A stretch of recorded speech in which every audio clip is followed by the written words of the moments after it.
come with me if you want to live. Are you not entertained? Is that why you are here? Zip, don't get scared. Hey there, guys. How are you? Welcome to a brand new weekly edition of Flick Krazy, a podcast all about movies. You guys can watch it every week on YouTube, or you can download it, stream it. I don't care what you do. It's on SoundCloud. All the links are down below. I'm John Flickster, and I'm sitting beside my co-host, my co-pilot. I'm going to call you my co-pilot because you remind me of Tom Cruise from Top Gun right now with those aviator glasses on. Crazy Jason. Thank you, John. Thank you for that introduction. Yes, I am wearing these sunglasses, but I'm going to give a disclaimer. I'm not wearing these sunglasses because I'm trying to look cool or a hep cat, as the kids say. I'm wearing them because my eyes are very sensitive to light, especially fluorescent light, of which John he loves fluorescents. They're all over the place. It's all about the ambiance, and I was trying to get rid of the shadows. You look like a state trooper meets Ted Kaczynski, the Unabomber, right now. Or Jim Carrey in that movie. Me, Myself, and Irene. Yeah, Me, Myself, he's a and state Irene. trooper. But today on the podcast, we're talking about a few things. The major thing we're talking about is last week we got a brand new trailer, a little movie called Star Wars Rogue One. We're going to talk all about that and break down the trailer. Let's break it down. We're going to break it down all the way to the very end where you see Darth Vader get half of a breath out. Yeah, they can't just commit and they cut to the two breaths. Yeah, it's nothing new. We've seen it before, but yet they just won't show it to us. But that's okay. That's a silly tease. It is. And then, as usual, we're going to talk about movies that we watched this week. And then we're going to top it off with your Q&A questions. We took a whole bunch of questions off Twitter and YouTube videos, and we're going to answer them. They're all about movies. There's some random topics, some really good stuff. Fantastic. Or phantasmic, as I would say. Phantasmic? So everybody's got their word that they mash up, you know? Chodo, boy, rip out the orgasmo, right, huh? Bring home our boys in blue. We can't go that far back. No. But the first thing we're going to talk about is a few new movies that came out this week, and I know we're both super excited about these. Oh, yeah. The Ben-Hur remake, which is a remake itself, and War Dogs. Okay, first of all, Disclaimer. I feel like we're getting closer and closer to remaking Citizen Kane. We're getting close. If you're remaking Ben-Hur, you're getting pretty close. Well, Ben-Hur was the cock tease to Citizen Kane. If they remake Citizen Kane, we're done. All bets are off. We're done as a society. Burn it all down. But I think the most important thing we should say, and the disclaimer on this, is neither one of us have seen either one of these movies. and most importantly, neither one of us want to see either one of these movies because who wants to go watch a Ben-Hur remake? Judging by that trailer with Morgan Freeman, my name is Morgan Freeman. Look at my dreadlocks. Every podcast. He just looks like he's selling, marijuana in Seattle somewhere, judging by those dreadlocks you see in the trailer. Or Viagra pills on the street. They're expensive. You want to get hard? Come with me. All right. Andy Dufresne and the sisters. Let's take a silver spoon. All right. Anyway, and the other movie is War Dogs, and I'll be honest with you. War Dogs looks like one of those watchable Netflix 3 o'clock in the morning movies. Cable. Yeah. It's just it almost looks like a movie that was made in 2005. You know what it looks like? What? It looks like an August movie. Ooh, it looks like the kind of movie that comes out in August. It really does. I mean, I'm just it really straight does. Up. I am curious. It's not going to be terrible. It's not going to be great. It's going to be somewhere in the middle. I agree with that. I like both leads. I don't Miles mind Teller and Jonah Hill. Both do good. Both do. I can buy into it. And I like movies about gun smuggling and warlords and governments hiring people that are a little bit flaky to do jobs that they can't quite do themselves. Because one of my favorite movies is Lord of War, starring Nicolas Cage. Right. But the thing, I'm getting tired of things set in the desert. I'm just getting tired of looking at it. A little bit tiresome. Yeah, it wears me out. Yeah, it's a weird trend. Ever since we went to war in the early 2000s, it's like what happens? All these desert movies needed to come out. And that's just like in the 80s, the Vietnam movies. Yeah, we always had jungle settings. Anyway, the first thing we're going to do is talk about Star Wars Rogue One. The trailer, like I said, came out last week. And I think the first things first. AT-AT. AT-AT. Not at. AT-AT. Yeah. Don't fuck it up. Look it up. Yes, Darth Krazy. But yeah, the first thing we're going to break down the That's what we trailer. had to Yeah, well, I remember it was either one, and I knew we would get crucified. Yeah. And incinerated instantaneously if we fucked up. So we did look it up. By the way, if we do make mistakes, just pretend like we're right and never correct us. Yeah, I want to say, here's another disclaimer. Neither one of us have IMDb chips implanted in our brains. Yes. So if we mispronounce or missay something, I mean, it's in the moment. It's in the moment, man. We just let it flow. Just, pretend like you talk for 3 hours straight and then you don't make one mistake, because if we scripted this and we practiced for 3 weeks straight before we shot it, we wouldn't make a mistake. But this is on the fly. It's 1 o'clock in the morning. We're just trying to have a conversation. We're just running off of caffeine and hopes and dreams and aspirations. We're just two young men in the big city that want to become dancers. Thank you for calling me a young man.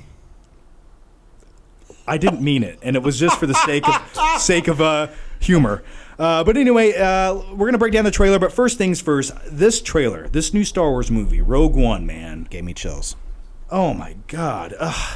I remember watching the trailer for Episode 7 and being excited. J.J. Abrams, it looked great. No complaints. But when you compare it to this trailer, this just looks so original. It's just an original story set in a new universe. It just doesn't, it looks like it's its own thing, and it just looks great, and you just have no clue what to expect from it. That's right. I remember the not the first trailer. I think it was the second trailer for The Force Awakens. I just remember that shot on the Star Destroyer where Kylo Ren is standing there, and you hear Snoke saying, whatever, have you felt it? Felt it? And that was kind of a chill moment, Yeah. I'm just going off memory here. Again, no IMDb chip in the brain. But I agree with you 100% because the Force Awakens trailer, yeah, man, that was like, oh yeah, they're bringing it back, that's Star Wars.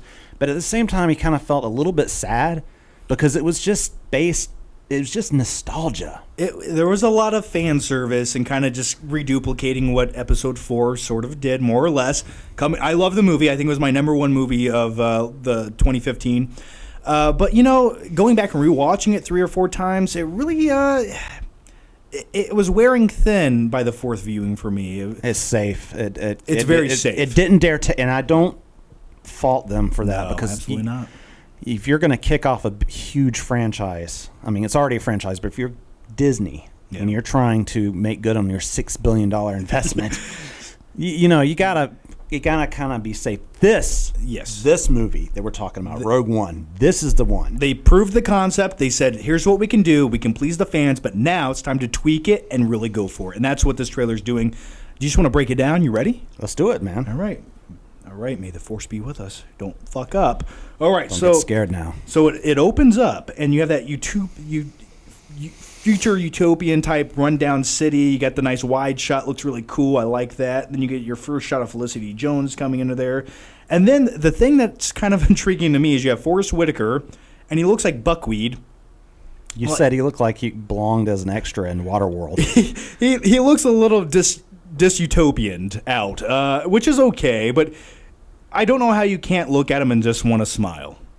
And yet, at the same time, that one shot of him and whatever line he delivers, I'm like, yeah, that's right. And it's that way throughout. What will you become? Yeah, and it's like that with all of the casting in this movie. And every shot that you see, for me at least, it's like these are brand new characters. It's not Han Solo. It's not Luke Skywalker. These are new characters, but I already like them. I mean, I already like Forrest Whitaker and his Waterworld get up. Oh, I love it, man. That's what I want. Also, it kind of looked like he was working to open that other eye. He was trying real hard. That he was straining that muscle as much as he could. There was no droopy going on. Ever since Fast Times at Ridgemont High, that thing's been about half shut. It looks like he's working on it. But the thing I want to most talk about is this is a prequel to Episode 4. This is some point after Episode 3. We're going to talk about some of the tie-ins that possibly might happen. I have a conspiracy theory. Yes. John's Jimmy Smits theory. Jimmy fucking Smits. John's Jimmy Smits. Let's just title the whole thing Jimmy Smits. The Jimmy Smits The theory. death of Jimmy Smits. My conspiracy theory is if you've seen Episode 3, Jimmy Smits plays the adoptive father of Princess Leia, and he's showing up in this film. Now, when you go to Episode 4, A New Hope, Princess Leia's on her own by this point. She's in charge. So obviously, her parents are dead. So And when you're watching that movie, Yeah. the first time I ever saw it, I always got the sense that she was a little sad and alone. she did seem And then they go disconnected. and blow up her home planet. Yeah. So, I mean, So do we see Jimmy Smits on that home planet being blown to shit, or does he die before that? I'm thinking that home planet, that scene is going to be necessary. It's going to be somehow tied in with this movie. Jimmy Smits dies in the movie is essentially all I'm saying. I agree with you. I agree with that theory. That's a good thought, man. Hey, thanks, man. So let's jump into some of the things, because early on in the trailer, it jumps into some really cool money shots. You see the Imperial Star Destroyers just flying by. Well, you see, like, from their perspective on the home world, like the desert, Yeah, you see yeah. that. And then you go into space, and the lighting. I mean, I don't know if they were using models. I couldn't tell just from watching on that. That's but what I like. You can't tell. It doesn't look like a CGI slop. I don't care if it's CGI or models. It looks the way it's shot, it's different, man. The style is different. It's And like this the Gareth- originals. Yeah. It's very much like the originals, where they use practical effects and models. And the thing about this is they try to duplicate that as much as they could, and I love that. And the slow shots, like Yeah. to say, hey, check this out. Look, kind of showing off the special Yeah. effects a little bit. That's what I like to see. And then you have Felicity Jones as the hero of the film. And the thing about Star Wars movies, it's all women heroes now. In the first one, you had whatever her face, and then I like Felicity Jones. I know don't judge a Daisy book. Ridley, by the way. Yeah. Daisy, yeah. She was fine, but I like Felicity Jones better. She looks Just from the trailer. She looks a little bit more like I can kick some ass. Yeah. And I like how it starts off. She's kind of like, She has more of an edge to her. there's an edge. But the thing is, I'm truly hoping this. I have more conspiracy theories. I don't know if I should put them out there, but they are just conspiracy theories. I have no insider information. I'm just some dude sitting here talking to you at 1 o'clock in the morning wearing a fucking bro hat backwards. That's all I am. And I'm wearing sunglasses. You're wearing sunglasses inside. inside. I wear my sunglasses at night. But anyway. Because I can't. How's that song go? I don't even remember, but I listened- What is his because? He says because. My thoughts are pouring out. I don't know the words to the song. But let's talk about Felicity Jones. And imagine this. Now, Disney, if they do this, I will respect them. I will like this movie that much more. Because what? If Felicity Jones just comes to be the new Katniss Everdeen, and she's kind of like a little bit badass, and she goes against the system and saves the day, we expect that. Imagine this shit. Are you ready? I was born ready. Let's pretend Felicity Jones' character in this movie is a double agent working for the Imperial. Batting for both sides. Huh? Yeah. I see what you're getting. That'd be a good twist. That'd be a good Yeah. kicker, huh? Yeah, it would be a good kicker. I'm hoping for some good twists in this They- because all we know is this is all we know because I wrote this note down for myself. Where the hell is it? Just flipping through pages over there. Just pages. Just pages. Wait. This I wrote something down. Minnie Bothans died. Minnie Bothans died. That's what you get from the original Star Wars, and that's the basis for this movie. So Yeah. Well, that's all we know. So that the actual story of it, and I'm not really going off on a tangent here, but didn't you always want to know when they said Minnie Bothans died? Didn't you want to know that story? no. You were never curious. Never even went through my mind twice. Really, the thing that's cool for me is that I always wondered about that story. I just want to see more Darth Vader just doing random mundane tasks around the Death Star, like walking around. Like I want to see him. I want to see Darth Vader take a piss. I want to see Darth Vader take a piss. A nice tracking shot of him walking towards the men's bathroom. Yeah, that on the Death futuristic Star. urinal. Just like, how does he use it? How does he utilize it? Is it a tube? was it burned off in that volcano, or does it there, or what happens? I want to know. God, I've never. Does he that have thought has never entered my does he mind. have a futuristic catheter? What's happening with Darth Vader? And You know? does it recycle? No, this I is don't- going too far. it's This is going getting a too little too far. dark. It's going too far. But anyway, as far as some of the special effects, it looks good, man. It's everything you want to see with the movie. You have the AT-ATs, then you have the stormtroopers running through the water on that tropical island front, and it looks like a battle movie. It looks like a war movie. There's not a whole bunch of space mumbo jumbo going on. they're on the ground, and you feel like you're in a almost like Saving Private Ryan meets Star Wars at some points. Also, it's like a tropical version of the planet Hoth. Yeah. From Empire Strikes Back. Yeah. You've got the AT-ATs, you've got the ground troops. That's true. Seeing, not in this trailer, but in the previous trailer, which was not as good as this trailer, we see a shot of stormtroopers walking through the ocean or something. stomping through the beachfront. Yeah, water incredible splashing. looking shot. Like to put them in that location. It's this guy has got his own style, and yet this feels much more like Star Wars, original new Star Wars. And this is just based off the trailer. Yeah. I mean, I hope the movie lives up to it. I completely agree. It does have its own style. It doesn't look like he's just trying to duplicate something and just fan service on cruise control. And new villains that automatically look awesome, like Ben Mendelsohn. Ben Mendelsohn. Who is an incredible... If you guys have seen, like, Bloodline on Netflix or anything, what from The Dark Knight Rises... We paid you a small fortune, and you think that gives you power over me? And then he chokes him out. Yeah, He's Dark Knight Rises, phenomenal. Place Beyond the Pines, he was also in. Yeah. I think he looks good. He was only in about one second of the trailer.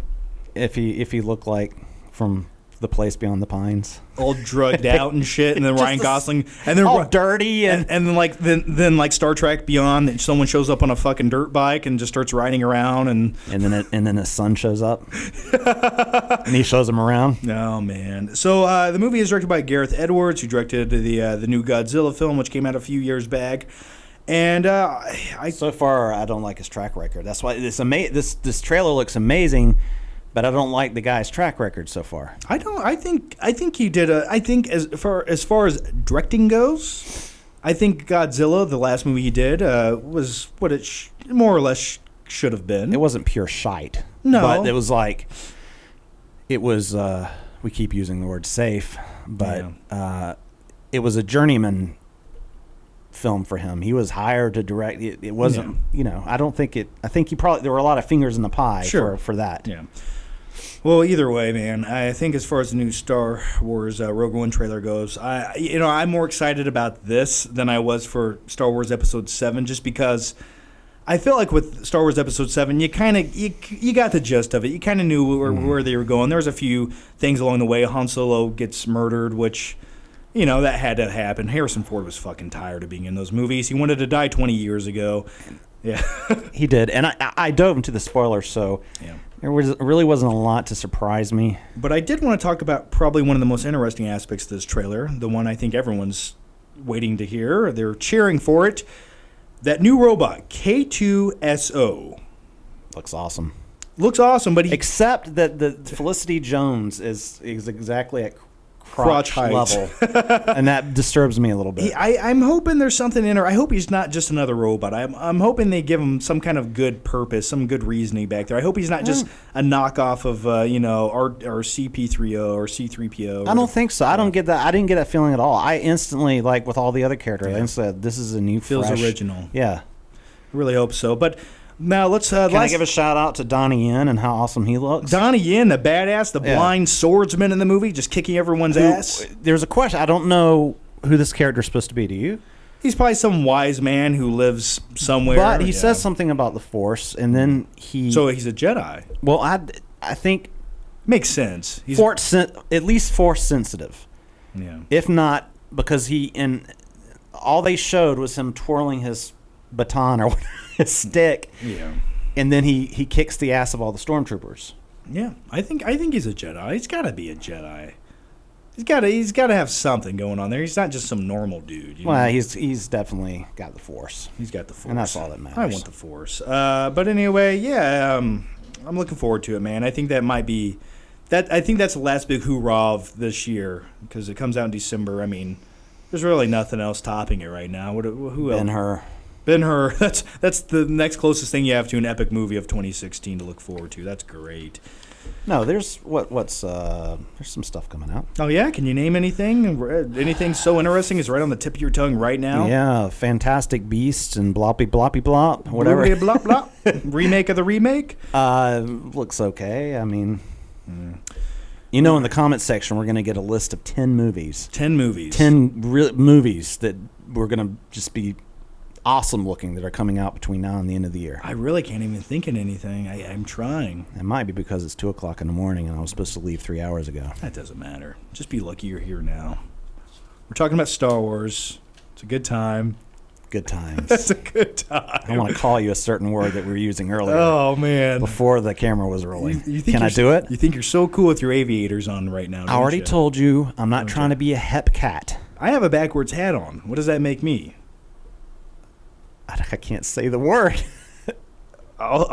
You douche. What's the other word? Douche was the word that came to mind. You forgot that. The other word I don't even get the bag. No, just a douche. I'll take it, man. You got that little bit of hair coming out the top of it. Do I look like the villain from a 1980s comedy movie? Like I would be the asshole school bully that gives kids wedgies, but really I'm like sexually frustrated because my father is too hard on me when I'm not making varsity during wrestling season. Stop telling true stories on this podcast. We're supposed to be keeping it light here. Alrighty. And then you go and choke them out. Yeah. So anyway, I was actually thinking of Emilio Estevez in The Breakfast Club when he tells that story about why he's suspended. He's like, we were in the locker room, and that Steve kid, you know how hairy he is. What they do? They rip the hair off of his ass. They put tape on his ass. Duct tape, and then they ripped it off. Yeah, you know nowadays you do that to somebody, like you're getting arrested. Oh yeah, for sexual assault. Yeah. But Emilio Estevez, he just gets a Saturday school. And then he dances into, and then he goes into a room full of pot smoke and screams, and all the glass shatters. That's what bothers me about that movie. Like, oh, I love it. I do love it too. I love The Breakfast Club. Yeah. It's one of my favorite. I can watch it anytime, but when they're sitting around in a circle and they're all weeping, it's just like, come on. It's just very cringy. Yeah. But at the same time, it's kind of like a fantasy movie, really. Remember when people thought Molly Ringwald was hot, like really hot? Like she was. I never thought that. But they did. Whoever. The 1980s thought it. Oh, how? With her red hair and yellow teeth? I don't know, man. Just a skinny stick? And the other thing is... The Dorothy from The Wizard of Oz hairdo? Yeah, well, the other thing that always was fascinating about that movie was Emilio Estevez ends up with the one kind of quiet, I guess you could qualify her as like the goth chick of the movie. Yes. Very kept, kind of weirdo chick. With the dandruff. You read my mind. That's exactly where I was going. Here's my point. Early on in that movie, it shows her like she shakes her head in this picture she's drawing. So much dandruff flies out of her head onto this piece of paper. Make it look like snow. Makes it look like it looks like snow. And then Emilio Estevez like dates her a little bit later, makes out with her later on in the movie, and I'm thinking, that's so fucking nasty. So sick. I couldn't. You couldn't get over that. Because Molly Ringwald gives her a makeover. Yeah. And then she comes walking out and they play that fucking she should have cringy music. She should have given her some Head and Shoulders with that lipstick. Yeah. You read my mind. I was thinking Head and Shoulders. Yeah. I was like, where was the scene with the Head and Shoulders? Yeah, she needed to wash her hair. Anyway, by the way, this podcast is brought to you by Head and Shoulders. If you're flaking, get the shoulders. All right. And if you've got the shakes, drink a Diet Coke. $5 million. Plug. Okay, so in all reality, in all honesty, let's keep moving on here. I have a question for you over there, Crazy Jason. Shoot. What movies have you watched this week? Well, I'm going to talk about a movie that I rewatched this week. What was it? Glengarry Glen Ross. Hoo-ha, motherfucker. I knew you were going to say that. Oh, yeah, Al Pacino. Al Pacino, you've got... Okay, first I want to say, if you love movies and you haven't seen this movie, you got to see this movie. But more specifically, if you love movies that have great dialogue, for instance, if you love Tarantino movies, you're going to love Glengarry Glen Ross. And not only is it fantastic dialogue written by David Mamet, but it's delivered by some of the greatest actors ever put together. You've got Kevin Spacey, you've got Al Pacino, you've got Jack Lemmon, you've got Alec Baldwin, you've got Alan Alda, you've got I feel like I'm leaving. Oh, you've got what's his name? Ed Harris. As Moss. Yeah. But I mean, probably a lot of you guys know it, at least for the Alec Baldwin scene. Put that coffee down. Coffee's for closers only. You think I'm fucking with you? I am not fucking with you. ABC. Always be closing. Always be closing. Have you made your decision for Christ? Fuck you, go home. Fuck you, that's my name. And your name is you're wanting. You can't play in a man's game. I'll tell you this. I got a few things to say about the movie. But anyway, if you guys didn't know, it's based on a play. It's a very small movie, only a few locations, but mostly in an office. And it's about these salesmen. And they have to sell shit. They sell shit. They sell timeshares or something. Real estate. Yeah, real estate timeshares, whatever. It's junk. Anyway. It's junk. Yeah. I've worked in sales. I've worked in similar jobs where you have to cold call. And I'm telling you this right now, that movie is 100% accurate, on the dot. It's a painful thing. That's why I've always... This is the salesman's favorite movie. Oh, truly, yeah. I've always heard that any salesman you talk to, that's their favorite movie. What's so great about this movie is the way these men speak to each other. You stupid fucking cunt. Child. I mean, this is the kind of movie where you start to incorporate that language into your own life. I mean, it's just so great. Hoo-ha, you want me to give you a pack of bubble gum and show you how to chew it? I'll give you a stick of gum and show you how to chew it. Yeah. Pacino in that movie is phenomenal. Everything about the movie, I mean, everything. The dialogue, every scene, every sentence that they say is just, it's awesome. Yeah. All right, man. Every scene, it's just a riveting movie. It's directed by James Foley, who also directed At Close Range, another underrated gem. I wouldn't call Glengarry an underrated gem, but definitely At Close Range. James Foley has also gone on to direct many episodes of House of Cards. Yeah, okay. Via probably the Kevin Spacey connection. Mm-hmm. And Kevin Spacey puts up with a lot of abuse in that movie, doesn't he? He does, but it all pays off when he gets his little comeback. When he gets his revenge on Jack Lemmon at the end. Yeah, Jack Lemmon, man. My daughter, I don't care because I don't like you. just on a side note, speaking of Jack Lemmon, I watched about 9 minutes of Grumpy Old Men via Amazon Prime the other day, and I realized what a piece of shit. That's what I realized. Yeah, putts. And then they're in fishing boats and they run into each other. It's nonsensical garbage. I remember the 90s. I remember liking it though when I was like, I don't know, 8 years old. Me too. I liked it too. I couldn't get past 8 minutes though. They made two of them, and then they made Grumpier Old Men, Out to Sea, and then Dead Old Men of garbage. Oh, I didn't even watch Out to Sea. Oh, it was horrible.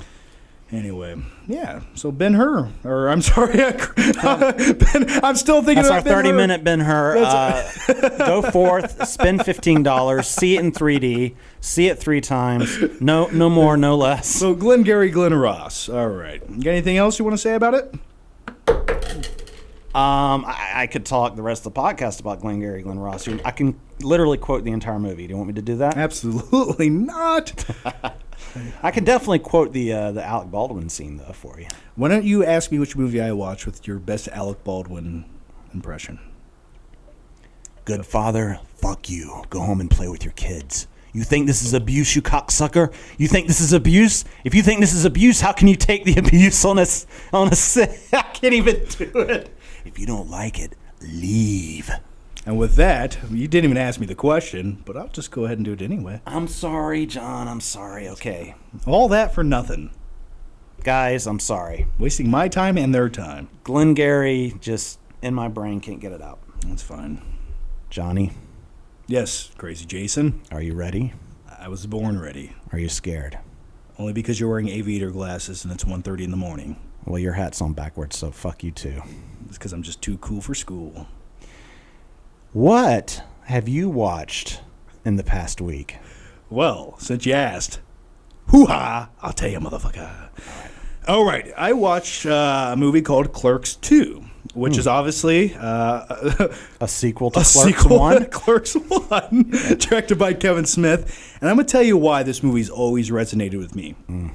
It's about two guys who just talk about fucking movies all day at their shitty job.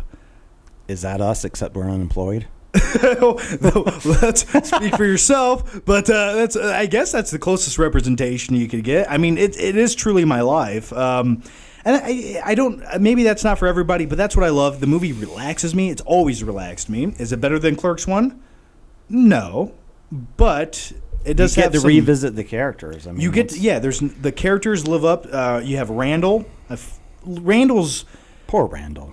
I love Randall. Well, I mean the actor. Why? Because what else has he done? He's just. I guess he's just happy he's friends with Kevin Smith at this point. I guess so. So is Jason Mewes. Well, at least Jason Mewes gets to go around and do stuff Like- like Kevin Smith. Yeah. Like they have podcasts and all. Well, speaking of the guy who plays Randall, the thing is, he actually he doesn't even want to be an actor. He's done a few. He wanted to do a little bit of directing, and he didn't originally want to do Clerks 2. They had to kind of like talk him into it a little bit. Well, has he directed anything or? I think he directed something or starred in some other small little independent movie. But as far as that guy goes, he gets the rep of being an asshole. But he's what he is to me. He's a stand-up guy for his friends, and if that makes him an asshole, so be it. You're talking about the actor. Yeah, I'm talking about his character. Oh, I thought you were talking about the actual actor. The character of Randall is considered an asshole, and I like that. I think that I've always tried to kind of model myself after Randall just a little bit. He's blunt in your face, and he just says what he's thinking. He doesn't take shit. That's true. I especially like him in the first Clerks, though. Well, because he really had there was no constraints. No, he gave no shits about societal rules at all. None. And I think people need to watch that and take a few notes, because you need a little bit of Randall in you. You have to have people to enjoy life. They're playing it too safe. They care about nothing too much, and he just went for it. He didn't give a shit. And you know what? It worked out for him. He's who everybody kind of wants to be. Yeah, they want to be some 40-year-old guy working at fast food. Maybe it's somebody that younger people want to be. But he enjoyed it. So what does that say? But as far as Clerks 2, directed by Kevin Smith, say what you will about Kevin Smith. I think he's directed a few good, entertaining movies. Would I say they're quality? Would I say they're the best representation of filmmaking? Absolutely not. But entertaining and relaxing nevertheless.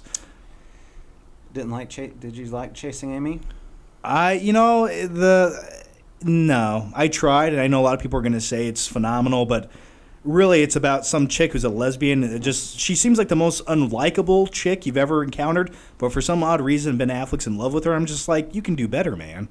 You just don't get it, man. Yeah, I just don't get it. It's on the Criterion Collection. Yeah, so obviously it's about love and relationships and really finding out who people are. The ending, right, where they're just all going to be together. Yeah, that's not going to work out.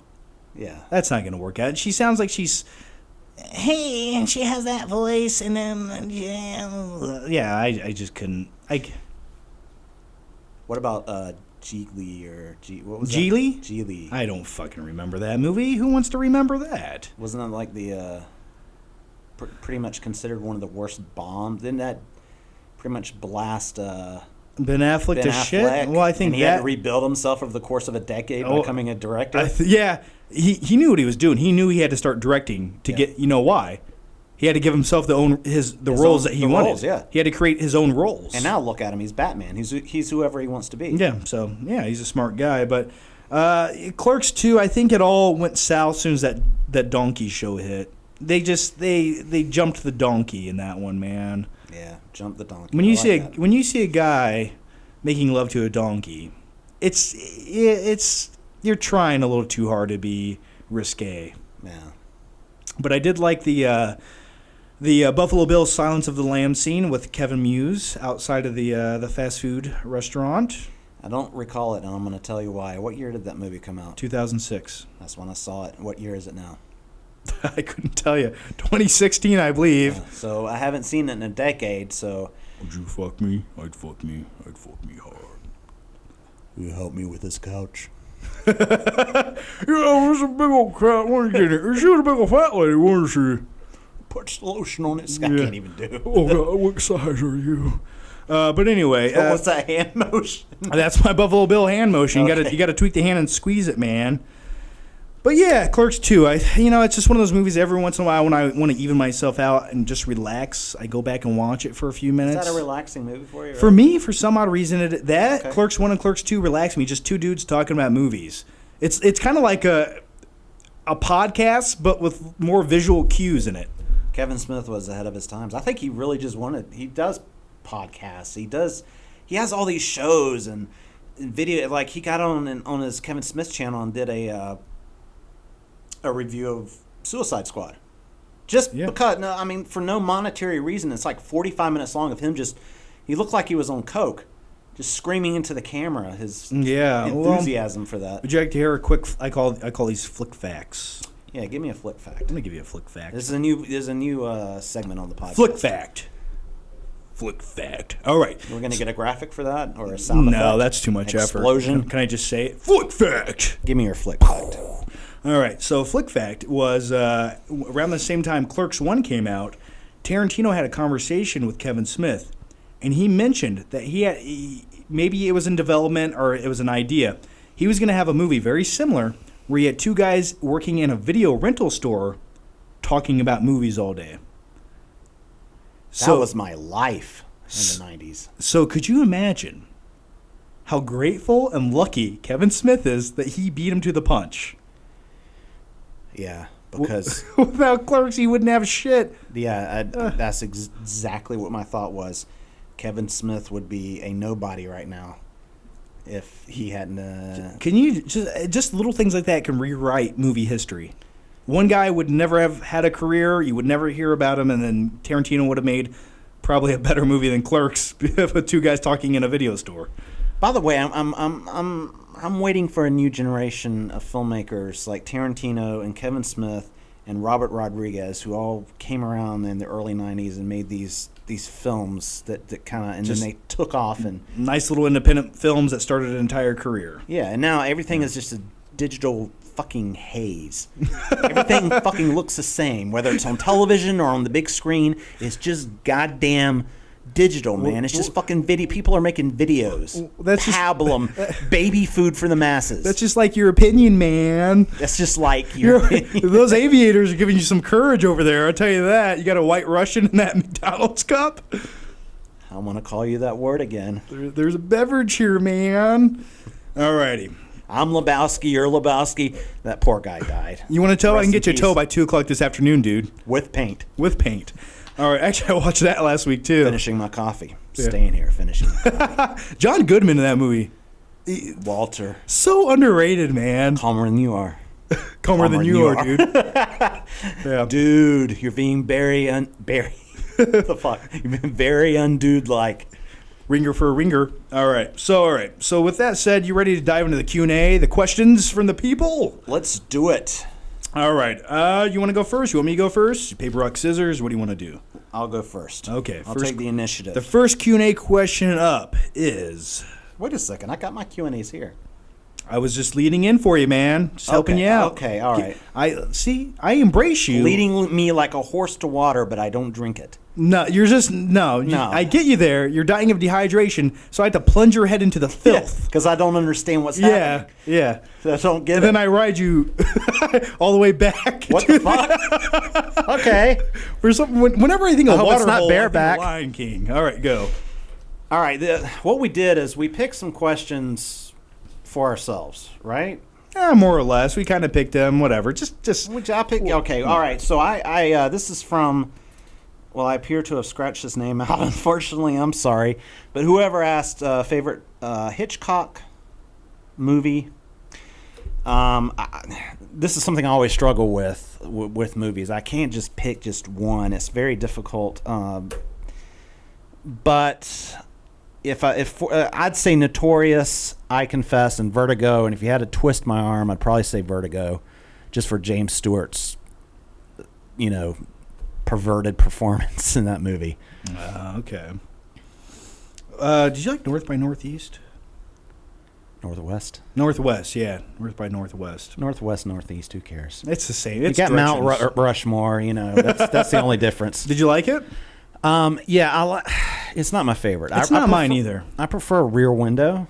Yeah. That the original version of Disturbia, starring Shia LaBeouf. Yeah, I didn't put that down, but now that I think about it, Rear Window is definitely up there, man, because it's just Hitchcock really tapped into voyeurism with that movie, and Grace Kelly in that movie. Okay, first of all, I mean Hitchcock got the most beautiful women of the time, Grace Kelly, and what is her name? Bergman. No IMDb chip, but who was in Notorious? Ingrid Bergman. Yes. Okay. I think Grace Kelly and Ingrid Bergman were the most beautiful women. I like Grace Kelly. Yeah, she was just in that movie amazingly beautiful. Randomly, I like Raquel Welch of the 1970s. So, yeah, I don't know why. That's just a thing. Yeah. Ever since I seen a poster of her wearing like caveman underwear or something. yeah. Yeah. Anyway, back Was to she in a cage clan of which? No, Yeah, that was no. She was wearing like a bikini that was like made out of fur, and I just remember always enjoying that for some odd reason. Why wouldn't I? I don't know. But you know what my favorite Hitchcock film is? Please. I think it's an obvious one. Psycho. Yeah, you can't go wrong with that. What a great twist for today. What a great twist, man. You got what's his name? Anthony Perkins. The character name. Bates. Bates. Mr. Bates. And he, Norman Bates. dresses up like his mother. And that's phenomenal. That's a great twist. But what's really great is that Friday the 13th almost ripped it off. well, yeah, they were trying to. But what I find so great about that movie is you got this what's her name? I can't even think of her name. At the beginning of the film, she steals money and she's just driving. It takes like 30 minutes. She's just driving down the road. And this is why Hitchcock was like, I think on the posters, don't tell people. Part of the ad campaign is don't ruin the movie. Oh, don't spoil it, asshole. Yeah. Because if you sit there just going in cold turkey, you think it's a movie about this woman who stole this money and she's going on the lam to start a new life or whatever. And which movie is this? This is Psycho. We're talking about Psycho yeah. stuff. And then she gets to the hotel, and then all of a sudden she's stabbed to death in a shower. And in 1960, in a very shocking scene, actually showing the way it's shot with the knife. What was that for? I don't know. It just fell over. My plastic shark fell over. Was that metaphorical about this that podcast? That was metaphorical for stop tapping the table. We've been doing a lot of tapping Continue. of the table. I've been watching you tap over there. Tap, tap, tap. Tap where? You keep tapping down. I'm not. Am I doing this? You're playing the piano over there. Well, you keep shaking the stormtrooper around. Because I want it to fall on your skull. Continue. Stupid fucking. But the movie. You think it's going in a completely different direction first act, and completely goes a different direction by the second act. Yeah, I mean it just blows your mind if you see it. And now that's almost the standard for filmmaking. Yeah, I love it. All right, want to go to the next question? No, it really isn't, because see, you don't get that anymore. You don't get good stories anymore. You just get fucking baby food in a blender. You just drink it with a straw with a big fucking smile on your face while your wallet gets thin. By the way, I'm sick of it. I'm sick of the fucking movies today. All right. Man, a lot of anger, man. What's going on over there in your life? What's going on? You know. Just give me 10 minutes. Talk about give me 10 minutes of your life on. story over there. All right. So on a lighter note, with less baby food, but still maybe a straw, I want to talk about a question I got here. Least favorite film genre. Wow, this might get negative too, because I might talk about baby food now and drinking it. I mean, as long as it's not pablum, as long as it's a good movie. Well, okay. Well, my least favorite film genre, that is the 9th tap on that table. I apologize. Hands off the table on that, your lap. That one was a little bit extreme. Yes. I'm going to go back to the man cross. Yeah, you're pseudo-intellectual. I cross one leg when I talk about black and white films. How about next time I wear that hat that you hate? That I used to wear. Oh, the pseudo-intellectual, I have a European backwards hat on. So I have the hat and the sunglasses at the same time? I couldn't handle it. I couldn't handle it. Anyway, as far as least favorite film genre, we'll keep these quick. I got a lot of questions. We don't need to babble all night. Then I'm going to go with found footage. Found footage films, though they can be an enjoyable experience, as far as a genre goes, I think they lack several things I look for in a film. Rewatchability. Fucking cinematography, to say one. Right. They're lazy. They're excuses to make low budget movies for people, and they're almost the definition of what cash grabs are. They're one watch movies that really sell you on the marketing. Once you're in there, you get a lackluster pile of garbage. Don't get me started on the paranormal movies. You can say they're phenomenal, but artistically, I don't think they are. I'd rather watch a security camera footage of a Walmart shoplifter for 4 hours.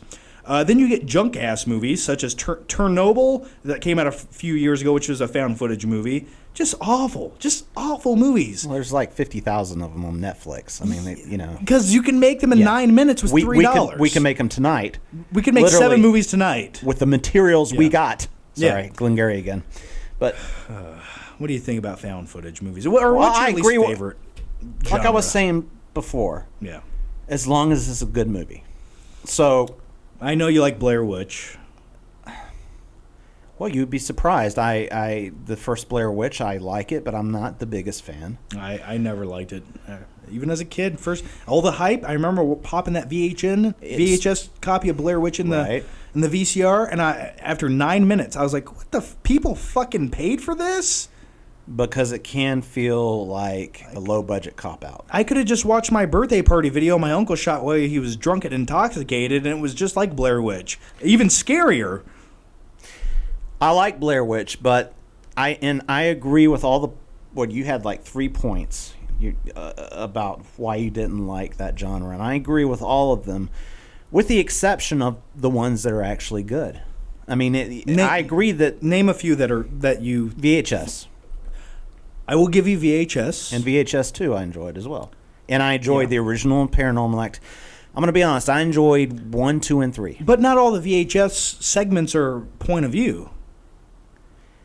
I agree with that. Like, not every segment in the VHS movies works for me. Yeah. So, but there are some good things. I mean, there's just a lot of crummy horror Yeah. that's been coming out, and some of these found footage movies are actually. I saw one, Unfriended, I think, and that it all took place. The kids on the were all Skyping or whatever. Yeah, and then he had all the little pop-up boxes. And I the thought it text was messaging. cleverly done. I mean, but they put a lot of effort. You could say cop out, or just because they didn't have a budget, but it was so cleverly done that, and I enjoyed it. So I can't say that I categorically hate. I just the thought of watching teenage kids texting for an hour and a half makes me just.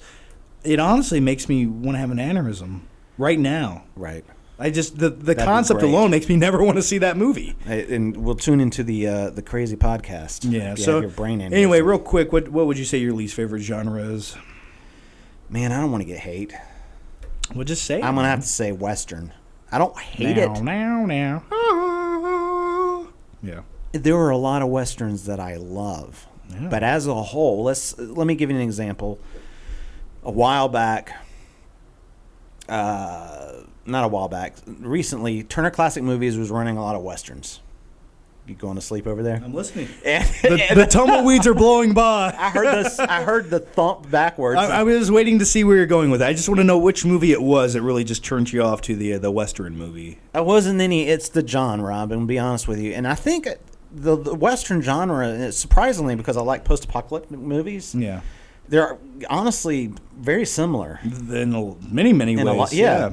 But so it is my least favorite genre. Apologies, please. But let me tell you, within that genre, some of my favorite movies: Unforgiven, the Sergio Leone movies, the Once Upon a Time in the West is an incredible.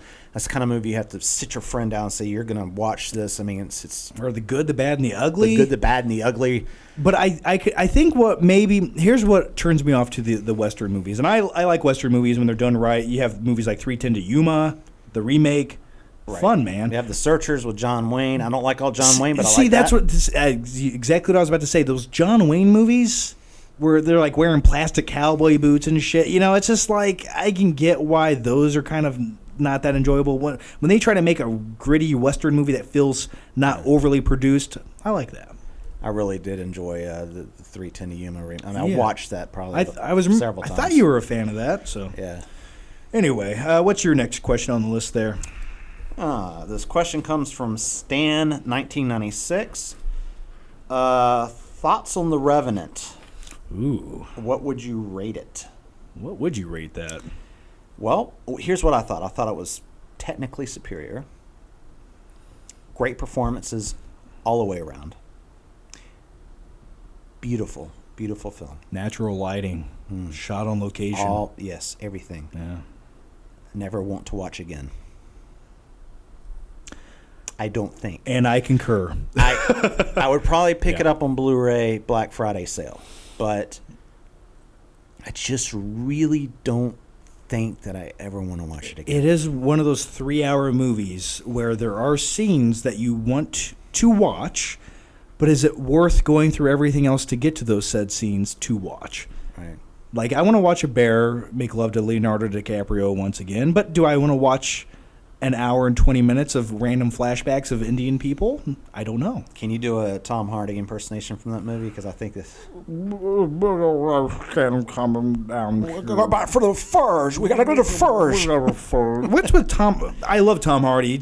But he's got he feels mouthful like full of marbles. He feels like the more he mumbles, the better he's acting. Oh, man, I'm glad you said that because I don't want to be the asshole here, but I mean, it does seem that way. Like pick one role he ever played where he did not mumble. Locke. Really? I'd have to go back and revisit it. Yeah, but I mean that sprung to mind. But yeah, he usually does mumble, just like Dustin Hoffman's always eating a sandwich or drinking coffee because he doesn't want to put. Yeah, it's got to have something to do with his. He thinks that's doing something. It's just. I mean, look at Mad Max Fury Road. He mumbles his ass off throughout that movie, and then you got The Dark Knight Rises. It's like, I mean, he was made to mumble. He was made to mumble, but the guy looks great, man. He's a good actor. I mean, but just a mumbly one. But he's got screen presence. He does. He really does. He's got those phenomenal traps that when he flexes them, it's great. All right, let's move on. Have you ever watched Warrior?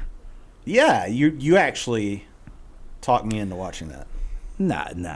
You weren't there. You weren't there when my mother was on her hands and knees in the house like heat. Nah, you asked someone getting drunk. So why don't you take your war stories back to the VFW because maybe they'll give a damn. I don't know Nick Nolte's dialogue from that movie. I just know that he's holding him in the bed weeping or whatever. Crying Indian style. All I know is Nick Nolte quotes from The Thin Red Line, but I don't know from that movie. I have a line. Yeah. Can I do it with my Nick Nolte impression? If I can do my Nick Nolte impression. All right. Can I go first? You go first. It's a real nice thing we did for that boy in the tank, Tommy. Jesus Christ. It sounds like something from Home Alone. I think that was a good Nick Nolte, if I say so myself. All right, here's my Nick Nolte. All right. All right, you listen to me now, goddammit, Staros. I want you to go straight up that hill, right up that hill. I don't want you to go around any kind of pussy maneuver. Now, you listen to me, Staros. I know you are a goddamn lawyer. I've had to eat untold buckets of shit. If we can't take that hill, it'll just be more than I could take. And if some of the men have to pass out, well, then they'll just have to pass out.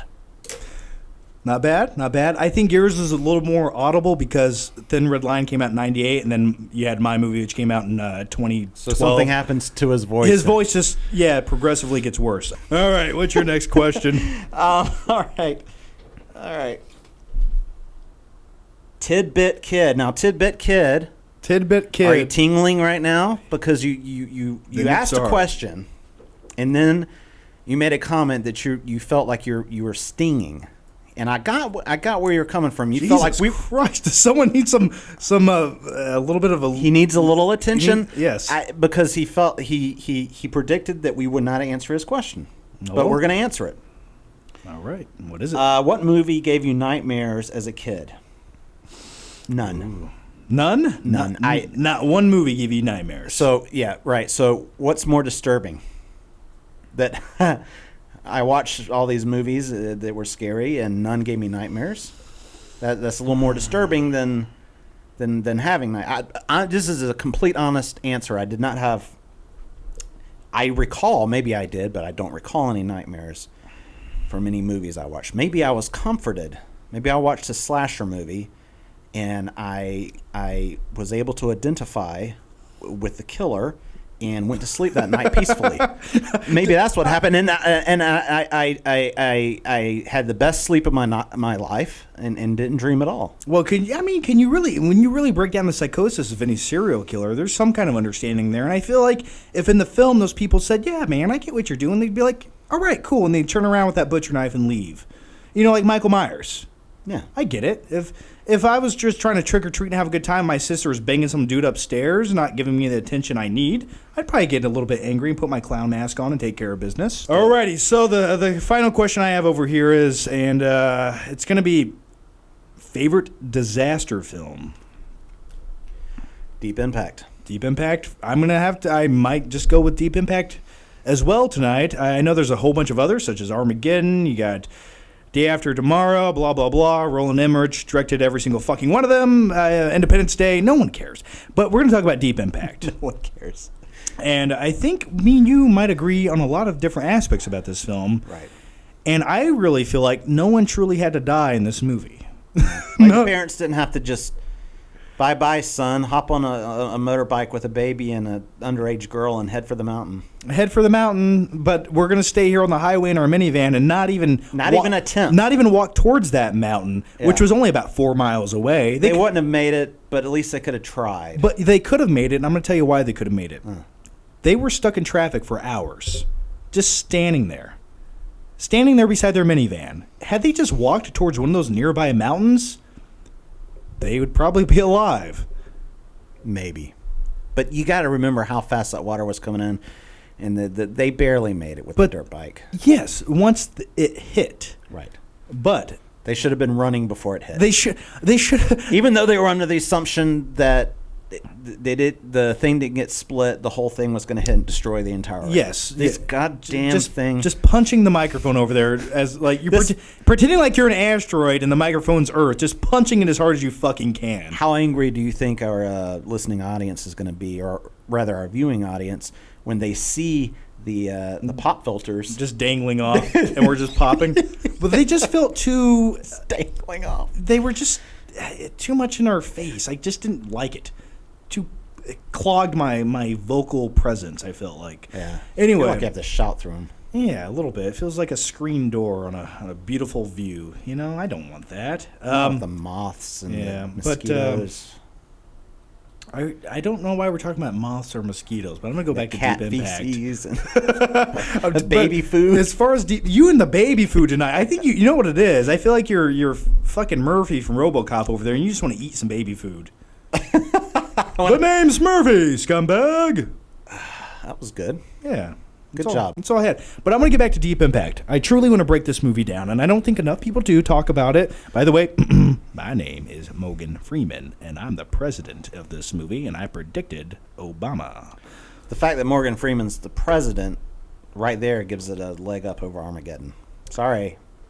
The fact that Michael Bay didn't direct this movie should give it 2 legs up. The fact that it doesn't have little kids running through fields with slow motion American flags and the wheat fields making me giggle. But let's talk about Deep Impact. Let's just talk about it from a reality aspect, okay? All right. So you have all these people dying in the movie, and the reason they die is because of the waves, the water, the impact. The asteroid hits water. These huge tidal waves wipe out coastal cities. Now, had these people just driven maybe 2 hours west, they'd probably be alive. But they didn't even consider that. Didn't even try. Everyone's just like, I'll stand here until I die today. And then Tia Leone goes home to her dad, and they just stand there serenely. I have to take my sunglasses. Just staring up at a 1,000-foot fucking tidal wave coming straight up. Just waiting. Just serenely. Come, I'm ready. The human instinct to live is the last thing we have. Yeah. I mean, that is the strongest instinct. Yeah. How can you just stand there serenely while the wave is on coming? the coast? The worst place you could ever stand, just waiting for it to hit.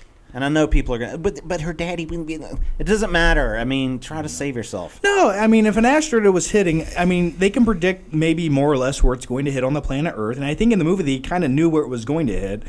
And I know things happened at the last second, it split in half, blah, blah, blah. But if it was me, would you not just like drive to the Rocky Mountains and go to the highest point at some log cabin and just like, okay, this is the best I can fucking do here. Obviously, the water's not going to rise this high. I at least have a fighting chance. I wouldn't stand on the shore 10 miles away from where it impacts into the ocean. Now, there's a book called Lucifer's Hammer that was published in the 1970s. It's kind of like the progenitor to all these disaster apocalyptic films, in my opinion.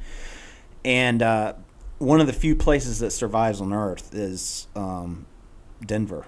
If I'm remembering yeah, correctly from the book. It's not the main place in the book, but like you're right. Makes sense, yeah. I mean, just whatever you just head for the hills, I think is the bottom line, no matter what. Don't you just feel like if you went to Nebraska, you'll be okay? Like nothing bad ever happens to Nebraska. Like go to fucking Nebraska if there's a natural disaster of some sort. I think you'll be okay if you go to Nebraska. Like what happens? What would happen to you in Nebraska? Well, you never see earthquakes destroying Nebraska in any disaster films. Aliens never invade Nebraska. There's no one lives there. Go to Nebraska. I don't know, the Tina Brandon from Boys Don't Cry. Well, hopefully you don't get murdered and raped. Yeah. That's the worst thing that'll happen. But a natural disaster won't get you. You just had to mention Boys Don't Cry right there, didn't you? Just so dark, man. With those shades on, man, you're just so dark and evil and menacing over there. No. You need a backwards hat on. You just can't handle it. I'm going to truly wear can't. a backwards hat next time. I can't handle all the Tina Brandon and baby food talk, man. All these fucking lights that you have to have on sap my energy. Well, When I go into a Walmart, you know this. I've told you this before. Tell me about the Walmart experience. Well, it's the fluorescent lighting.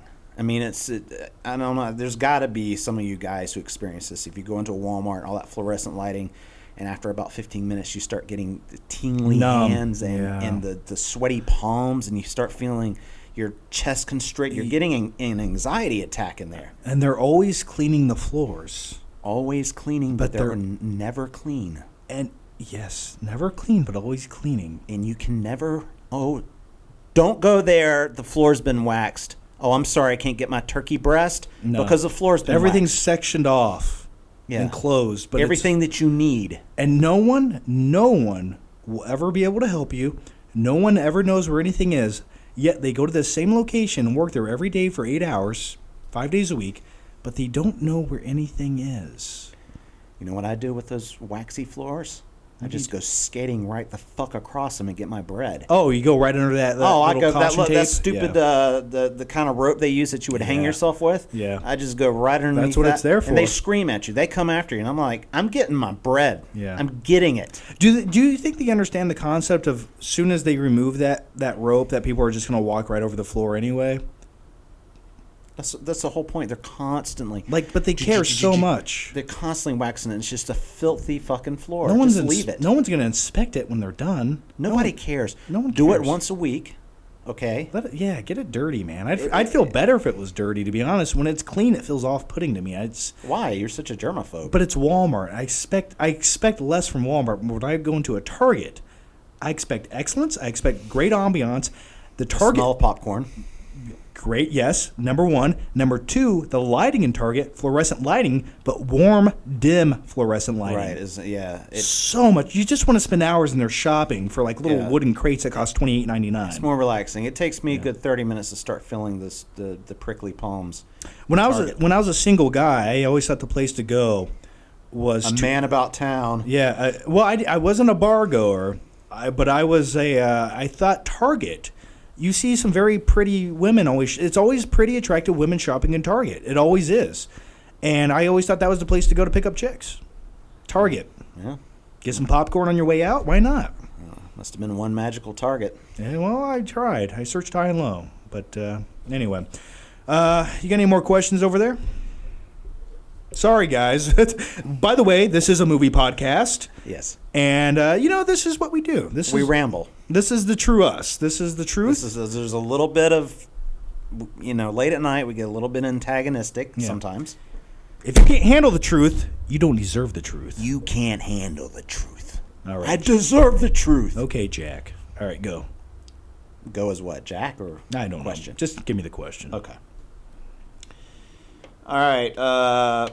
Alex Minton asks, who's your favorite Italian director? Vittorio De Sica, if for nothing else, Umberto D, because I love that movie. It's in my top 20 films of all time. He also directed Bicycle Thieves and a whole lot of other movies I'm not going to go into detail. But Umberto D, if you like foreign films, if you haven't gotten into foreign films, that's a good entry point. Simple answer. Okay, good answers. I'm gonna go. Well, speaking of the good, the bad, and the ugly, I'm gonna go Sergio Leone I directed a lot of famous spaghetti westerns starring Clint Eastwood, The Good, the Bad, and the Ugly, the Man with No Name series, franchise of 3 movies. Sergio Leone, I would probably go with that. And just everything about those movies. You got the score, the cinematography. I mean, look at those westerns. We're talking about westerns here, but The Good, the Bad, and the Ugly. When I go back to that and you look at that, just the scope and the tone, it's perfect. Anyway, guys, I think that's going to wrap up this podcast. Drink it all. Wow, I was thirsty. Don't you pretend like that's baby food and you finish. Let's go again. Second podcast right Absolutely now. Start it. Not. So anyway, we covered Rogue One, the movies we watched this week, and the Q&A questions. As usual, guys, down below, if you guys are watching on SoundCloud or if you're watching on YouTube, definitely leave your comments down below. Either way, we read the comments, we like them, and if you definitely want to listen to the podcast or download it or stream it, go to SoundCloud, and if you guys are watching on YouTube, that link's down below. But a few quick things I wanted to mention. The first thing I wanted to mention, if you guys are watching on YouTube right now, check out my badass Lord Humongous shirt. Leave the fuel and I will spare your lives. Anyway, this t-shirt, along with a whole bunch of my other t-shirts, I have my Nightcrawler t-shirt, my Flick Pick logo t-shirts, Steady Hand t-shirts. All those t-shirts are over at my merch store on TeePublic/FlickPick. I'll put that link down below. If you guys go there, they're very cheap shirts. They're awesome. They lay on the pecs just nice, on the biceps as well. They're comforting. I like them. I love them. Anyway, that link's down below. Narcissism.